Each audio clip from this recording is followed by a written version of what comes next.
हम देखेंगे किसी की पावर में अगर फ्रैक्शन वगैरह लगा है तो उसको कैसे सॉल्व किया जाए। पिछली क्लास में हमने ये देखा था कि किसी की अगर पावर में 0 लगा होता है तो उसका मान हमेशा 1 होता है। जैसे 10 के ऊपर पावर में हमने 0 लगाया तो उसका मान भी 1 है। किसी के ऊपर पावर में 0 लगाते तो उसका मान हमेशा 1 होता है। ये हमने पिछली क्लास में देखा था। लेकिन आज को नई सीखने को मिली कि पावर में हमें फ्रैक्शन लगा हुआ मिल गया।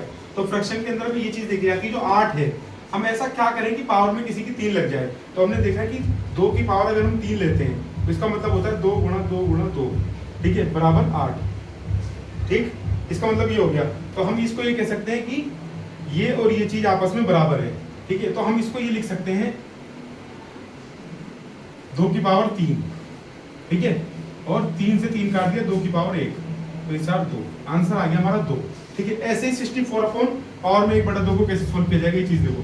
जैसे हमने 64 को लिया, ठीक है, पावर में 1/2, तो 64 भी कहीं ना कहीं किसी का स्क्वायर होगा या क्यूब होगा। ये नंबर ही इस हिसाब से दिए जाते हैं कि किसी का स्क्वायर बनना होता है, क्यूब बनना होता है, या किसी की पावर में 4 लग रहा होता है, किसी की पावर में 5 लग रहा होता है, या किसी की पावर में 6 लग रहा होता है। तो हमें पता है 64 किसका स्क्वायर है, 64, ये हमारा 8 का स्क्वायर है। ठीक है, और हमने 8 का स्क्वायर इसलिए सोचा क्योंकि यहाँ पे 2 है और यहाँ पे क्या था, क्यूब, तो हमने किसी का क्यूब सोचा था यहाँ पे।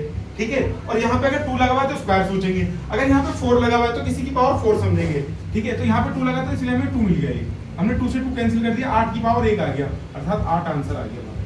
तो फ्रैक्शन इस तरीके से सोल्व होते हैं जो पावर में लगे होते हैं। ठीक है, और अगर किसी की पावर में 0 लगा है तो उसका मान 1 होता है। ये मैंने पहले भी बताया था और आज फिर मैं बता रहा हूँ। अगर फ्रैक्शन की बात है तो ऐसे सोल्व होगा, और किसी की पावर में 0 लगा है तो ऐसे सोल्व होगा, और किसी की पावर में अगर 2 लग गया है या 3 लग गया है तो इसका मतलब ये होता है कि उसको उतनी बार लिख के उसकी मल्टीप्लाई कर दो 8, और उसको मल्टीप्लाई करके उतनी बार लिख दो 1 से 4।